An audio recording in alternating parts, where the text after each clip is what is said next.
Naomi Brooks spent 3 months planning a party that was supposed to save her marriage.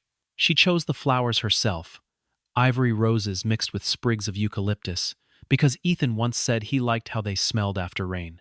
She wrote out the guest list by hand, crossing off names and adding them back, trying to remember who still mattered to the man she married 12 years ago. She hired the string quartet Ethan had loved at a colleague's wedding. She picked the cake flavor he preferred, dark chocolate with raspberry filling, even though she had never liked raspberry herself. Every choice she made that season was really a question she did not dare ask out loud. Did he still see her at all? 12 years earlier, Naomi Brooks had been a young architect with more talent than capital, and Ethan Whitmore had been a law student with more ambition than patience. They built a firm together in a rented office above a dry cleaner, 2 desks pushed against opposite walls, arguing over blueprints until midnight and falling asleep on the same couch. Back then, Ethan used to say she was the reason any of it worked, that her eye for design was the thing clients actually remembered.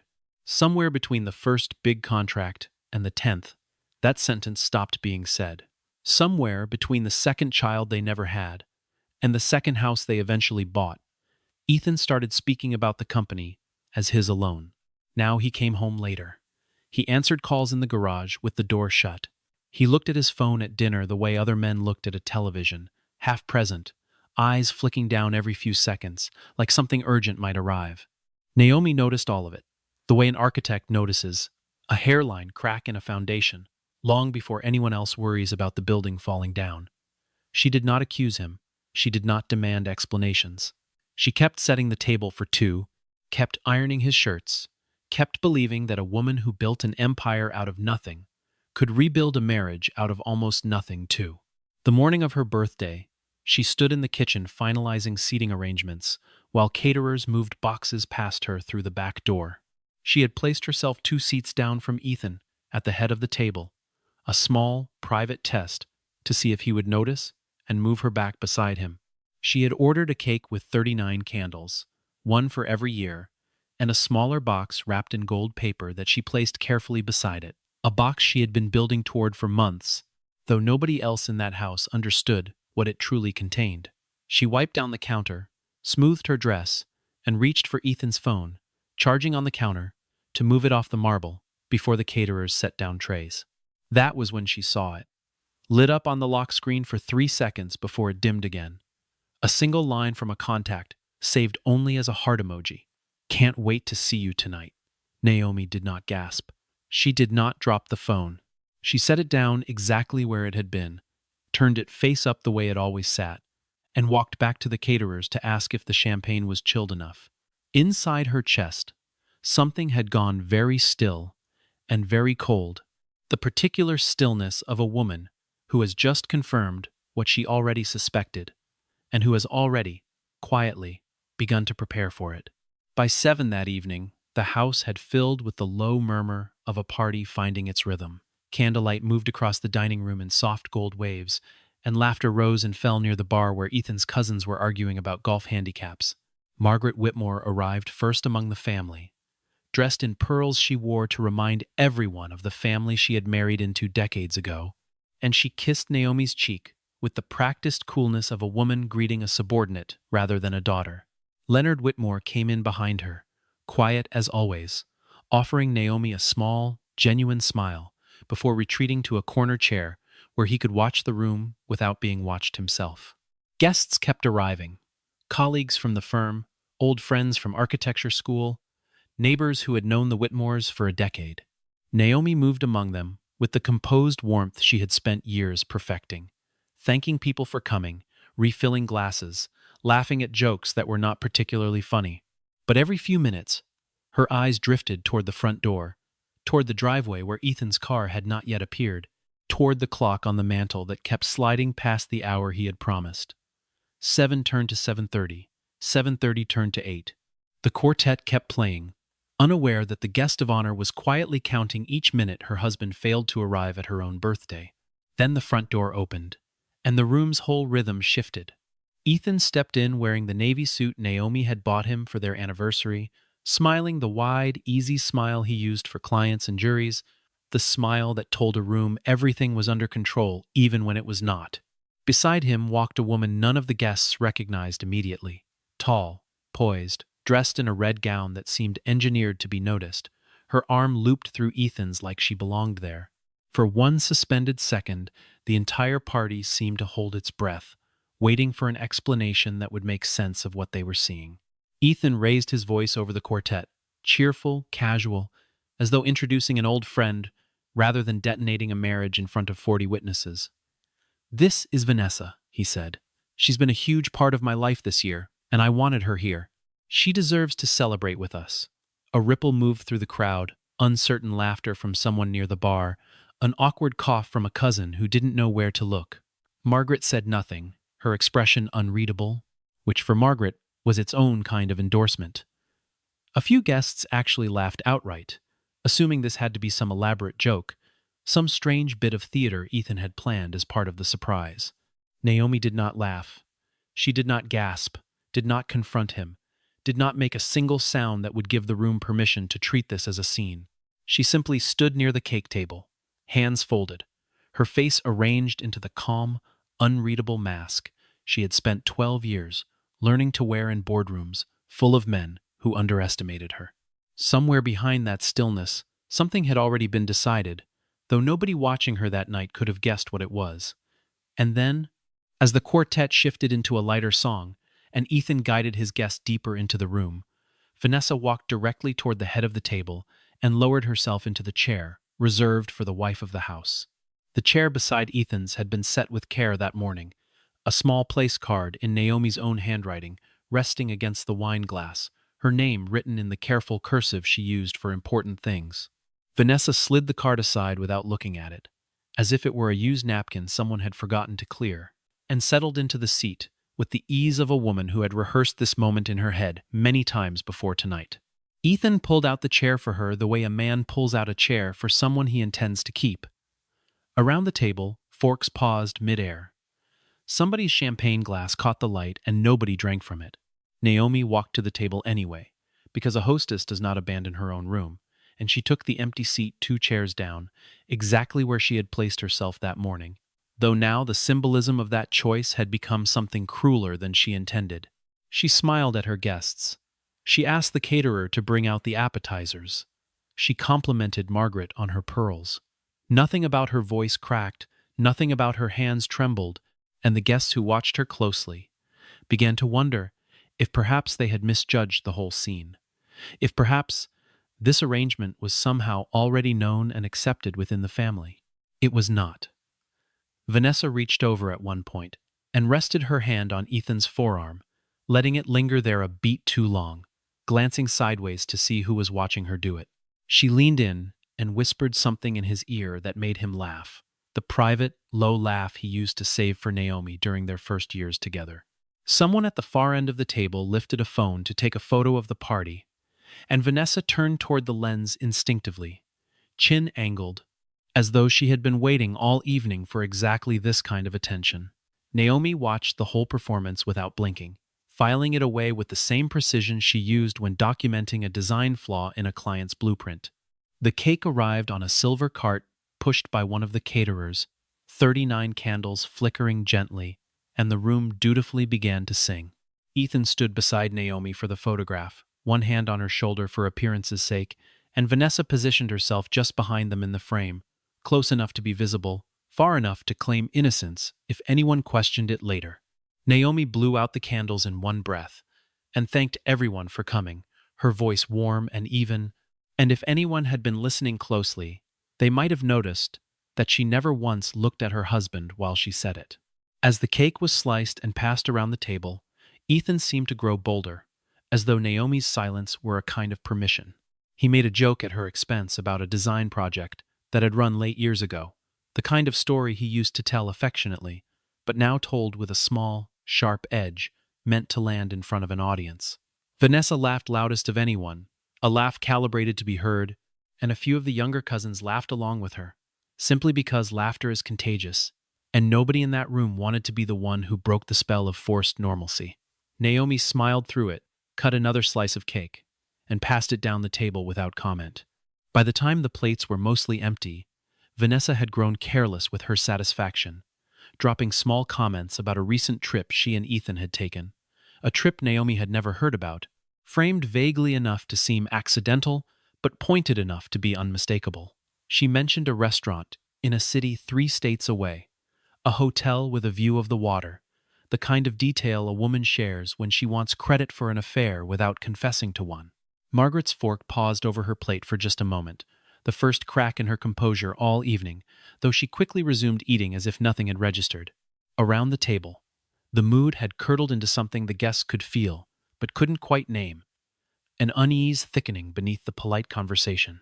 Somewhere near the back of the room, a young cousin who had grown up idolizing Naomi finally set down her fork, jaw tight, eyes darting between Ethan and his mistress with open disbelief. An old friend from architecture school reached for her husband's hand under the table, the universal gesture of someone bracing for a scene about to happen. Even Leonard, silent in his corner chair all evening, sat up straighter, watching his son, with an expression that had shifted from discomfort into something closer to disappointment. The air in the room had changed, the way it changes before a storm arrives, everyone sensing pressure building even before the first sound of thunder. And then Naomi rose from her chair, unhurried, and the entire table quieted instinctively, the way rooms do when someone who has been silent for a long time finally decides to speak. She smoothed the front of her dress, glanced once toward the small gold box sitting beside the ruined cake, and looked at her husband with an expression so calm it was almost unsettling. "There's still one gift I haven't opened yet," she said, her voice carrying easily across the hush. "And I think tonight is the perfect night to finally open it." To understand why Naomi said those words with such quiet certainty, one had to go back 9 years, to the winter the firm nearly collapsed. Whitmore and Brooks Architecture had overextended itself on a downtown development that fell through when the lead investor pulled out, 3 weeks before groundbreaking, leaving the company with debts it could not cover and a payroll it could not meet. Ethan had panicked in private, drinking too much, snapping at contractors, spending nights on the phone with lawyers trying to find some legal maneuver that would buy them time. Naomi had done something far less dramatic and far more decisive. She liquidated the inheritance her late father had left her, nearly $400,000, meant for a home she never built, and poured every cent of it into keeping the company alive. She never asked Ethan to repay her, never held it over him in arguments, never once mentioned it to his parents, even when Margaret implied, more than once, that Naomi had married into money, rather than brought any of her own. What Naomi did instead was quietly insist that her name be placed on the deeds, the intellectual property, and a significant share of company equity, not out of suspicion at the time, but out of the practical instincts of a woman who had grown up watching her own mother lose everything in a divorce, where she owned nothing on paper. Ethan agreed easily back then, grateful and a little ashamed, signing whatever she put in front of him, because in that moment he needed her more than he needed his pride. Success came slowly, and then all at once. Within 5 years, the firm had 3 offices and a reputation among the kind of clients who paid for prestige as much as design. Ethan started giving interviews alone. He started introducing himself at galas as the founder, not a founder. The credit for Naomi's sketches and structural instincts sliding quietly off the record, until most new employees assumed she was simply his wife who worked in the office, rather than the woman whose vision had built half the buildings bearing the company's name. Naomi noticed the erasure happening in real time and said nothing, partly out of exhaustion, partly because she had already begun, almost without naming it to herself, to prepare for a day she hoped would never come. She had known about Vanessa for 4 months before this party, not through confrontation, but through the same quiet observation she used to catch structural flaws before they became disasters. A missed hotel charge on a card she still monitored out of habit, a calendar entry labeled only with initials, a perfume that did not belong to her, lingering faintly on a jacket Ethan swore he'd worn to a client dinner alone. She had not screamed, had not thrown anything, had not even confronted him across their kitchen island, the way another woman might have. Instead, she had made an appointment with a corporate attorney under an assumed meeting title and had begun, methodically, the way she once drew up blueprints, to document everything. Tucked inside her handbag that evening, beneath a compact mirror and a tube of lipstick, sat a plain manila envelope from that attorney's office, its edges slightly worn from being carried to 3 separate meetings over the past 2 months. Nobody at the party knew it was there. Nobody, watching Naomi glide gracefully between guests all evening, could have guessed that the calm, composed hostess, pouring champagne and complimenting centerpieces, had spent the last several weeks quietly reclaiming legal and financial control of everything her husband believed belonged to him alone. The envelope was heavier than paper should be, weighted with months of certainty, and it would not stay hidden much longer. She had chosen tonight deliberately, not out of cruelty, but out of a kind of grim poetry she allowed herself as the only indulgence in an otherwise disciplined plan. If Ethan intended to use her birthday party as the stage for humiliating her in front of the people whose opinions mattered most to him, then she would use that same stage, in front of those same people, to show him exactly what 12 years of being underestimated had built in the quiet corners of her mind. She lifted her champagne glass now, waited for the room's attention to settle fully on her, and gave a small nod toward the caterer standing near the entertainment console. "Before I open that last gift," she said, "I want to share something I put together myself. A little video for everyone here tonight."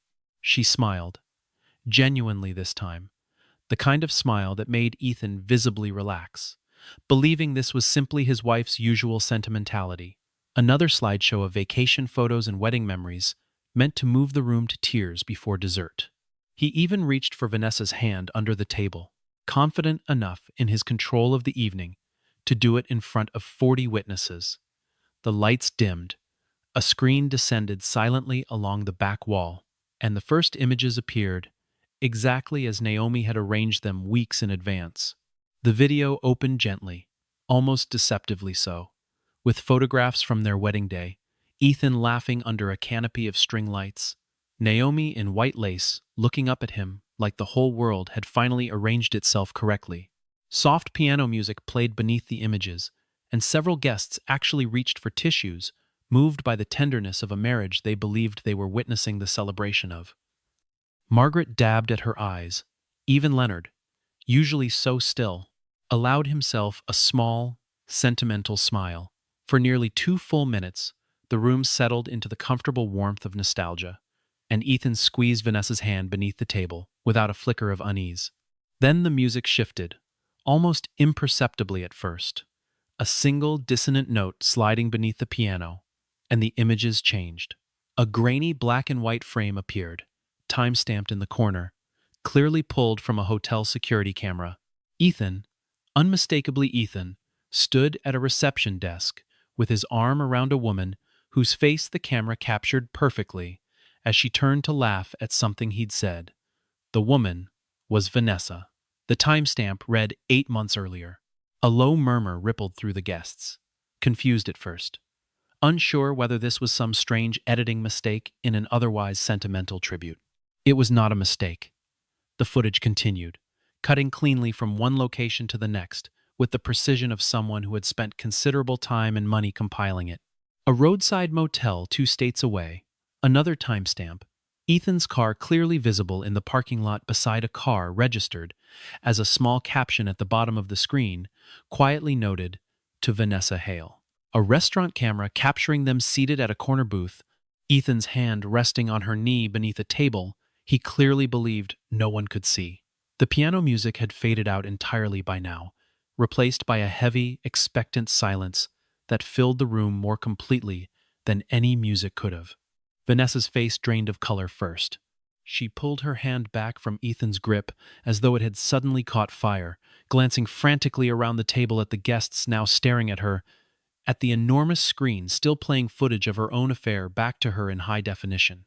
Ethan shot to his feet, chair scraping violently against the hardwood floor, his voice cracking as he shouted for someone to turn off the video, for someone to explain what this was, his composure evaporating in front of the very people he had spent the evening performing for. Naomi remained seated. She simply lifted her champagne glass, took a slow, deliberate sip, and watched the screen continue to play. Ethan lunged toward the entertainment console, fumbling with buttons he didn't understand, his hands shaking with a fury that had nowhere useful to land. Naomi finally spoke, her voice cutting cleanly through his panic without ever rising in volume. "Sit down," she said, and something in her tone, some new authority none of them had heard from her before, made him actually stop moving. Margaret's mouth had fallen open, her pearls suddenly looking like a costume rather than an heirloom. Leonard leaned forward in his chair, elbows on his knees, watching his son with the expression of a man finally seeing something he had suspected for a long time confirmed in front of him. The screen did not go dark. Instead, new images replaced the surveillance footage, spreadsheets this time, bank statements with certain lines highlighted in soft red, a payment of $11,000 from a company account labeled Client Relations that had actually funded a weekend getaway to a coastal resort. Another line item, $3,200, categorized as marketing expenses, matched exactly to a jewelry purchase at a boutique 2 towns over, a bracelet several guests recognized because Vanessa was currently wearing it. Naomi had cross-referenced every transaction against the firm's actual marketing budget, and the discrepancies now filled the screen in neat, undeniable columns. Gasps rippled through the room now, sharper and less confused than before. Someone near the back whispered that this was company money, real money, the kind that belonged to shareholders and employees, not simply a personal betrayal between husband and wife. Leonard's face had gone hard, the particular hardness of a man who had built something from nothing decades ago, and could not stomach watching it, siphoned away for the sake of vanity. Margaret, for the first time all evening, turned to look at her son with something other than blind loyalty, her expression flickering between disbelief and something that resembled shame. Ethan tried again to speak, his voice smaller now, stripped of its earlier confidence. "This isn't what it looks like," he said, though even he seemed to recognize how hollow the sentence sounded, in a room that had just watched several months of documented evidence to the contrary. Naomi set down her champagne glass with a soft, deliberate click against the table, the sound somehow louder than anything anyone had said in the last several minutes. She looked at her husband, then slowly around the room at every stunned face turned toward her, and let the silence stretch just long enough for everyone to feel its full weight. That, she said, was only the first gift. Naomi rose from her chair fully now, walking with unhurried steps toward the small gold box, still sitting beside what remained of the birthday cake. The room had gone so quiet that the string quartet, still standing near the window, had stopped playing entirely without anyone instructing them to, instruments lowered, watching along with everyone else. Vanessa had not moved from her seat, though her hands were visibly trembling in her lap, and the confident tilt of her chin from earlier in the evening had collapsed into something smaller, more frightened. Ethan remained standing, one hand braced against the back of his chair as though he needed it to stay upright. Naomi lifted the gold box, but did not open it yet. Instead, she reached into her handbag and withdrew the manila envelope she had carried through the entire party, setting it on the table with the same care she once used, laying out blueprints for a client who had no idea yet how much their world was about to change. "Before we get to this," she said, gesturing toward the gold box, "I think it's important everyone understands exactly what they watched a moment ago and what it actually means for this family."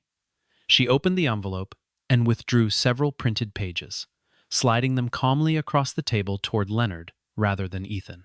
"These are the firm's official financial records for the past 18 months, she said, alongside a full audit I commissioned quietly through an independent accounting firm 2 months ago. Leonard's hands, usually so steady, trembled slightly as he lifted the pages closer to read them beneath the dim lighting.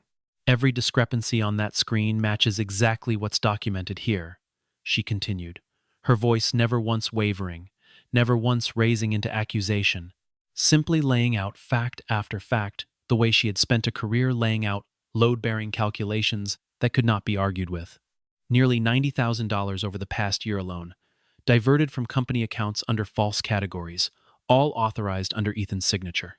A ripple of shock moved through the family members, seated closest to Leonard, as he passed the pages down the table for others to see. Margaret reached for them with visibly shaking hands, scanning the numbers as though she could will them into being wrong through sheer force of disapproval. Some of the guests who worked for the firm exchanged uneasy glances, recalculating in real time what this might mean for their own positions, their own paychecks, their own futures tied to a company now revealed to have been quietly bleeding money for someone's affair. Ethan tried once more to interject, insisting there had to be some misunderstanding, some accounting error that could easily be explained, but his voice had lost whatever authority it once carried in that room. Naomi did not respond to him directly. Instead, she turned toward Leonard, who was still staring down at the papers in his lap, and asked him gently whether he remembered the winter the firm nearly collapsed, 9 years earlier, when a downtown project fell apart and payroll couldn't be met. Leonard nodded slowly, memory visibly surfacing behind his eyes. "Do you remember whose money actually saved the company that winter?" she asked, her voice softer now, almost tender, though every word landed with precision. Leonard looked up at her, something like recognition and long overdue respect crossing his weathered face, and said quietly that he did remember, that he had always remembered, though he had never said so out loud in front of his son. The room absorbed this new information slowly, guests recalculating everything they thought they understood about the marriage they had been watching unravel for the past hour. Ethan sat back down heavily, the fight visibly draining out of him, as he began to understand that Naomi was not simply reacting emotionally to an affair. She was systematically, calmly, dismantling every assumption he had built his life upon. Naomi placed one final piece of paper on the table, a summary page with a single number circled in red at the bottom, the total amount diverted from company funds over 18 months laid bare for the entire family to see. And that, she said, looking directly at her husband for the first time all evening, was only the first gift. The gold box still sat unopened on the table, and Naomi's hand rested lightly on top of it now, patient, unhurried, as though she had all the time in the world, despite the chaos she had just detonated across the room. Ethan stared at it with something close to dread, his earlier arrogance long gone, replaced by the specific fear of a man who suddenly understands he has badly misjudged an opponent he never thought to take seriously. Vanessa had gone completely silent, her red gown suddenly looking less like a triumphant statement and more like a costume for a role she no longer wanted to play.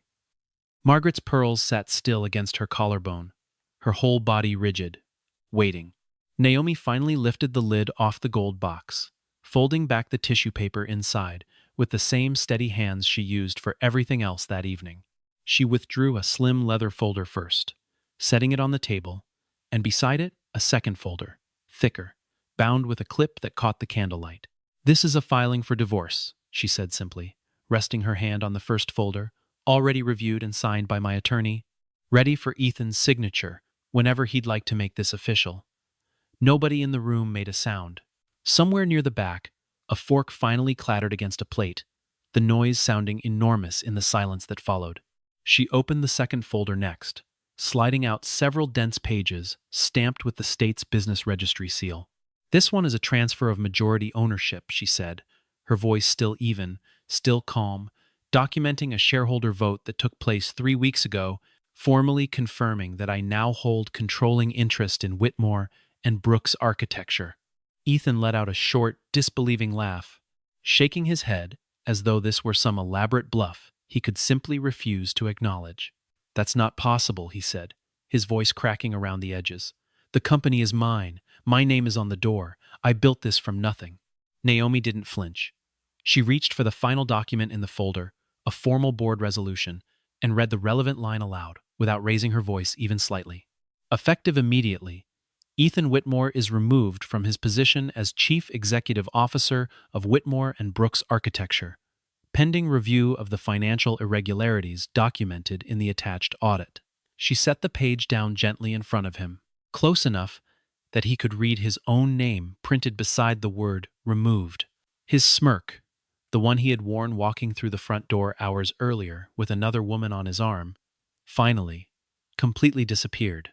At that exact moment, the front door opened once more, and a man in a gray suit stepped into the dining room with the quiet, unhurried confidence of someone who had been waiting nearby for precisely this cue. He introduced himself briefly to the stunned room as Naomi's attorney, apologizing for the interruption, explaining that he had simply been asked to arrive once the family had reviewed the relevant documentation themselves. Ethan stared at him, then back at Naomi, the full shape of the evening finally settling into place in his mind. The party, the video, the paperwork, all of it engineered with the same architectural precision she once used, designing buildings that outlasted every storm thrown against them. The attorney set his briefcase on the table and opened it without ceremony, withdrawing a final set of documents already bearing several signatures from board members who had apparently met with Naomi in the preceding weeks. He explained, in the measured tone lawyers use when they know a room is too shaken to interrupt them, that the board had unanimously approved the transfer of controlling shares to Naomi Brooks, that the vote had been conducted properly and legally, and that Ethan's removal as chief executive officer was effective as of that signature, dated 3 weeks prior, long before this party had even begun.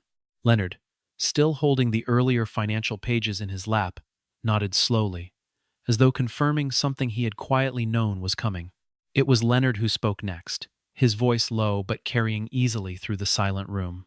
"I signed that board approval myself," he said, looking not at Ethan but at Naomi, "because I've known for years who actually built this company, and I was tired of watching you carry all of it, while my son took the credit." Margaret turned sharply toward her husband, betrayal and confusion warring across her face.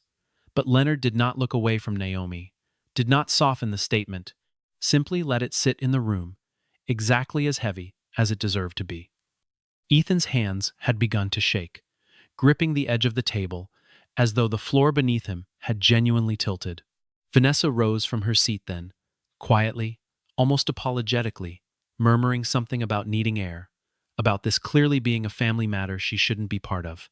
Nobody stopped her as she gathered her small clutch purse and made her way toward the front door, her earlier confidence completely gone, replaced by the hurried, humiliated walk of a woman who finally understood she had attached herself to a man with far less power and far less future than she had imagined. Ethan didn't call after her. He simply sat there, staring at the documents in front of him, at his own name stripped of the title he had spent a decade believing was permanently his. Naomi watched the door close behind Vanessa, without any visible satisfaction. No triumphant smile, no cruel remark thrown toward her husband's collapsing composure. She simply reached up, slowly, and slid the wedding ring from her finger, holding it for a moment in the candlelight, before setting it down gently on the table, beside the folder marked with the word divorce. The small sound of metal against wood seemed to echo through the entire dining room, louder somehow than the shouting, the gasps, the shattering of an entire family's assumptions that had taken place over the last hour.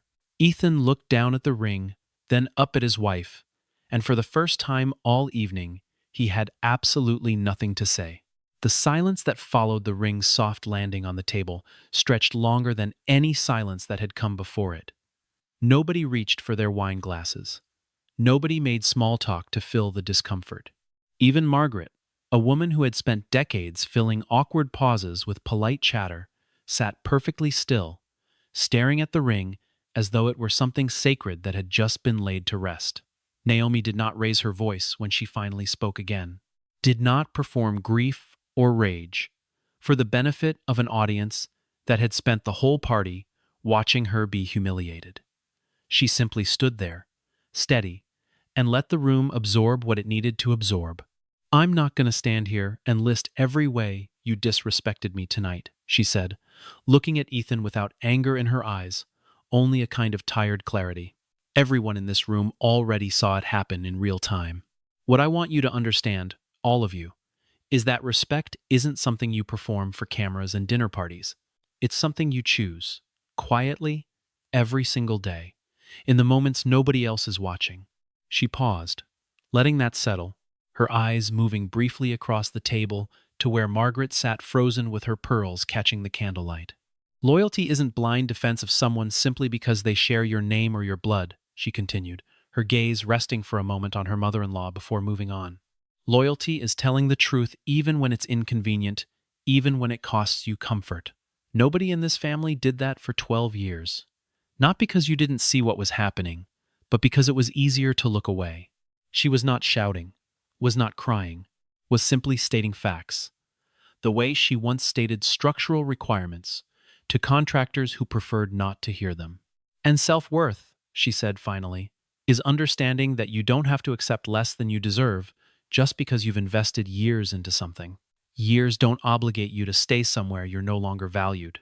They only make leaving harder, not wrong. She let her eyes settle on Ethan one last time, and something in her expression softened slightly. Not forgiveness exactly, but something close to closure. A few guests around the table had begun quietly wiping their eyes, moved, not by sentimentality now, but by something closer to recognition. The particular shame of realizing they had watched someone be diminished for years and said nothing. Ethan finally found his voice, though it came out smaller than anyone had heard it all evening, stripped of its usual courtroom confidence. "Naomi," he said, "please, I'm sorry. I never meant for it to go this far. I never meant to lose everything like this." He reached toward her hand resting on the table, and for one brief moment, it seemed the whole room held its breath, waiting to see if 12 years of history might pull her back toward him despite everything that had just happened. Naomi looked down at his hand, then gently, without cruelty, without drama, moved her own hand out of his reach. "I believe that you're sorry you're losing things," she said quietly. "I'm not sure you're sorry for what you actually did. There's a difference, and I think somewhere inside you, you already know that difference too." She did not wait for him to respond. She turned instead toward her guests, thanked them, with genuine warmth, for coming to celebrate her birthday, even though the evening had not gone the way anyone expected. She thanked the caterers. She thanked the quartet, who had quietly resumed a soft, low melody in the background sometime during the last few minutes, as if even they understood the room needed something gentle to hold on to. Then Naomi picked up her small clutch purse from the back of her chair, smoothed the front of her dress one final time, and walked toward the front door with the same steady, unhurried steps she had used to deliver every devastating truth that evening. She did not look back at Ethan, slumped in his chair. She did not glance toward Margaret's stricken face or Leonard's quiet, respectful nod. She simply reached the door, opened it herself, and stepped out into the cool night air, leaving behind a party that would be talked about for years, and a family finally forced to see clearly what they had spent over a decade refusing to look at directly. 1 year passed, and the woman who walked out that front door bore very little resemblance to the wife who had spent 3 months planning a party meant to save a marriage already beyond saving. Naomi Brooks now ran Whitmore and Brooks Architecture, though the name on the building's glass entrance had quietly changed to simply Brooks Architecture within the first 6 months, a decision the board approved unanimously and without hesitation. Under her leadership, the firm secured 3 major contracts it had previously lost to competitors, expanded into 2 new cities, and was profiled in a national design publication that called her one of the most influential architects of her generation, a description that would have seemed impossible to imagine the night of that birthday party. She woke early most mornings now, made coffee in a kitchen that belonged entirely to her, and walked into an office where every decision, every credit, every signature finally carried her name without qualification. She had rebuilt her life not through grand gestures or public statements, but through the same patient, disciplined work ethic that had built the company in the first place. One blueprint, one contract, one careful decision at a time. Colleagues who once overlooked her in meetings now sought her opinion first. Young architects, particularly young women, entering a field that had rarely made space for them, began asking to work under her specifically, citing her as the reason they believed the industry could change. Ethan's decline unfolded in the opposite direction, slow at first, then unmistakably steep. The financial irregularities uncovered that night led to a formal investigation that stripped him not only of his position, but eventually of his license to practice corporate law. Once the firm he'd worked for discovered the full extent of what had been documented, clients who once respected his confidence now saw only recklessness.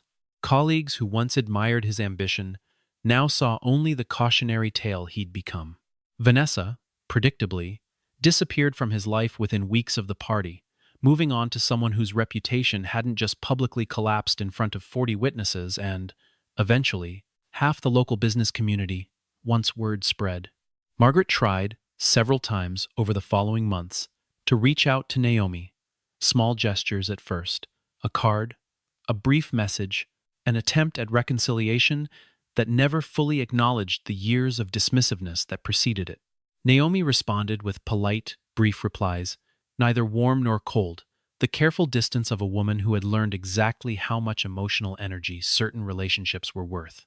Leonard, by contrast, remained in quiet contact, occasionally stopping by her office to discuss industry matters or simply to tell her, in his understated way, how proud he was of what she had built, an admission that came far too late to undo years of silence but was, nonetheless, sincerely meant. On the evening of her 40th birthday, exactly 1 year after the party that changed everything, Naomi stood alone in her new office on the top floor of a building she now owned outright, the city lights spreading out below her window like a field of quiet stars. There was no elaborate celebration this time, no string quartet, no carefully chosen flowers meant to please someone else's memory. She had asked a few close friends and colleagues to join her for a simple dinner earlier that evening, and now, in the stillness after they'd gone home, she allowed herself a moment entirely her own. On her desk sat a single small box, wrapped simply, a gift she had bought for herself. She opened it slowly, the way she had learned to do everything that mattered, without rushing, without needing anyone else's permission to enjoy the moment.